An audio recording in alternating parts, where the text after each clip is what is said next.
প্ৰধানমন্ত্ৰীৰ আত্মীয়সকলে একে পৰিয়ালৰ ভিতৰত ক্ষমতা দখল কৰি থাকে।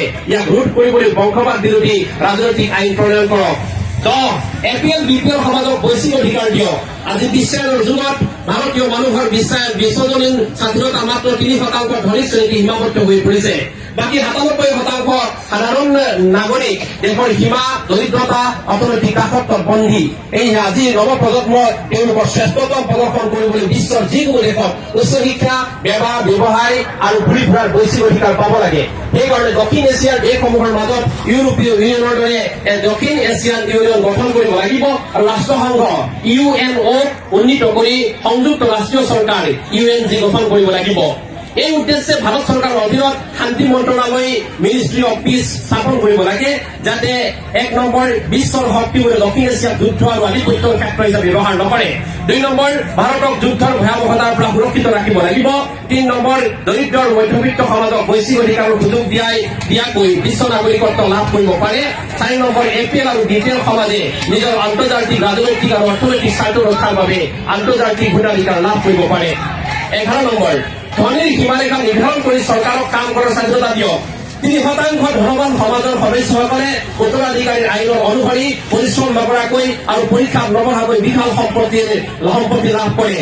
ইয়াৰ ফলস্বৰূপে সমাজত সুযোগৰ সমতা ৰক্ষা নহয়। সংবিধানত উল্লেখিত অৰ্থনৈতিক ক্ষমতাত বিভেদ বৃদ্ধি পায়। উত্তৰাধিকাৰৰ বিবিধ আইনসমূহ কিছু সংখ্যক লোকক ইমান শক্তিশালী কৰি তোলে যে তেওঁলোকে বৃহৎ ৰাজনৈতিক দল আৰু চৰকাৰৰ সংবিধান আৰু গণতন্ত্ৰ বিৰোধী কাম কৰিবলৈ বাধ্য কৰে। সেইবাবে অতি প্ৰয়োজনীয় উত্তৰাধিকাৰী সীমাৰেখা আৰু ধনীৰ সীমাৰেখা নিৰ্ধাৰণৰ উদ্দেশ্যে আইন প্ৰণয়ন কৰা হওক। 12 পঞ্চায়ত প্ৰধানৰ দ্বাৰা প্ৰধানমন্ত্ৰী নিৰ্বাচন আৰু জিলা পঞ্চায়তৰ সদস্যৰ দ্বাৰা মুখ্যমন্ত্ৰী নিৰ্বাচন কৰক। গত 75 বছৰত দেশৰ ৰাজনৈতিক অৰ্থনৈতিক পৰিস্থিতি ব্যাপকভাৱে পৰিৱৰ্তিত হৈছে। প্ৰধানমন্ত্ৰী আৰু মুখ্যমন্ত্ৰীৰ পদ বিশ্ব অৰ্থবিশাল প্ৰতিদ্বন্দ্বী ব্যক্তিসকলৰ হাতত পৰি গৈছে। ফলত এই পদসমূহ দেশৰ 97% অবিভাজিত জনসংখ্যাক প্ৰতিনিধিত্ব নকৰা হৈ পৰিছে। সেইবাবে এই 2 পদত কেন্দ্ৰীকৰণ বিৰোধ কৰি বিকেন্দ্ৰীকৰণ নিয়ন্ত্ৰণৰ ব্যৱস্থা আনিব লাগে।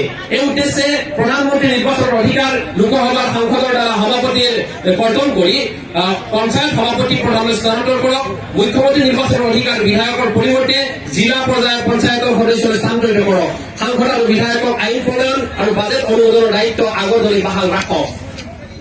সেয়েহে আমাৰ নিবেদন এক স্মাৰক পত্ৰৰ সৈতে সংলগ্ন আবেদনৰ তলত উল্লেখ কৰা এই সকলো সমস্যাসমূহৰ দাবী প্ৰশাসনৰ দায়িত্বহীন ক্ষেত্ৰত অনুকূল সমাধানৰ 1 মাহৰ ভিতৰত গ্ৰহণ কৰা হওক। 2 অসম আৰু ভাৰতৰ 97% সাধাৰণ জনগণৰ কণ্ঠ শুনি ওপৰৰ বন্দোবস্তসমূহ দৃঢ় কাৰ্য বিস্তাৰিতভাৱে গ্ৰহণ কৰা হওক। ভোটাৰ্ছ পাৰ্টি ইণ্টাৰনেশ্যনেলে এই স্মাৰক নীতিৰ মাধ্যমেৰে স্পষ্ট কৰে যে যদি চৰকাৰে এইসকল সাধাৰণ নাগৰিকৰ বাস্তৱ সমস্যা নিস্তব্ধ থাকে, তেন্তে এই নিস্তব্ধতা গণতন্ত্ৰৰ আত্মাৰ বিপৰীত হ'ব। এটি ভৱদীয় তৰুণী বসুমতাৰী সভাপতি, অসম ৰাজ্যিক সমিতি, অৰবিন্দ শৰ্মা সাধাৰণ সম্পাদক, অসম ৰাজ্যিক সমিতি, ভোটাৰ্ছ পাৰ্টি ইণ্টাৰনেশ্যনেল। ইয়াত এটা কপি সংলগ্ন আছে।